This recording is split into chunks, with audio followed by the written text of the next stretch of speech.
Hey, something I've been meditating on today, man. I think it's very powerful and it can relate to your everyday life, right? Everybody know about the story about Christ going on the water, right? And he calls Peter. He calls Peter to come and walk on the water, right? And we know Peter was once walking on the water, but he started seeing the waves and things like that, so he kind of got scared and he started sinking. And I think a lot of times when we talk about that story, we talk more about Peter lack of faith. We talk about Peter lack of faith till that made him drown or start drowning. But we a lot of times we kind of skip over how out of all the brothers on the ship, he was the one that had that boldness to step out, man. And that's a lesson in itself.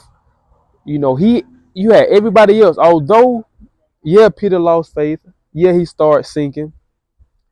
But think about the situation in the beginning, man. How he had that faith, right? He had that boldness to even step out and go on the water. It is no accounts written on how you had the other apostles be like, yeah, I want to go out there too, or let me go out there first, or it's no account that they even went out there. But you had, Peter, which is the rock. He was bold enough to even go and have faith enough to even step on the water. And that's hard when you put yourself in that situation where you out there in the ocean, don't know what's out there at the bottom of the ocean. Then you're looking at the waves and the waves getting high, and it's like, man, that takes a person with courage to even step out and even do that. So what I get out of that is, man, sometimes you got to step out the ship, and that's everyday life. Sometimes you got to get out your comfort zone, step out the ship, and you may got to do some stuff that you don't want to do. You can't be scared to try things new. I know it's easy to stay in the ship. It's easy to stay in the ship. Anybody that's in the ocean will want to stay in the ship. So it's easy to want to stay in the ship. It's easy, but the hard part is getting out the ship. That was the hard part, and Peter was halfway there. So we can read that story, read that account, and relate that to our life, man. When you get out that ship, you got to keep going, man. Get out your comfort zone. You're gonna be uncomfortable when doing things that you don't want to do. You may have to make some changes within your life, whether it's with um, a job, whether it's with a loved one, whether it's with anything in life, whether it's with a big decision that you're scared of making because it could change your life and you don't know if it's going to benefit for the good or the better.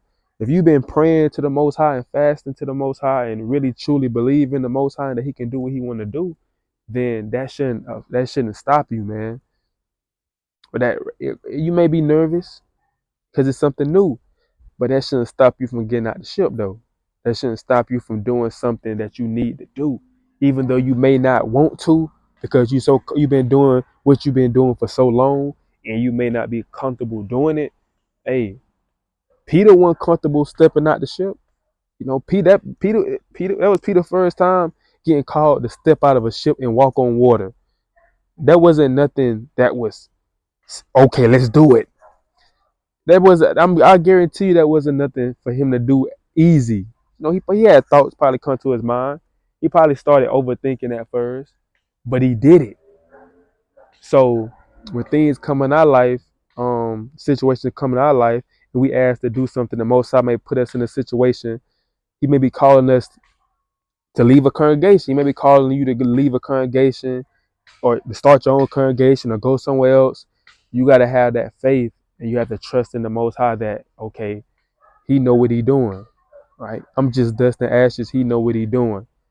So, hey, don't be scared to get out that ship, man. Right? Hey, when you get out that ship, you'll be surprised what the Most High got for you. Right? So this brother Obadiah, man, our praise to the Most High Yahweh by Shema Shai. Hey, get out that ship, man. Shalom.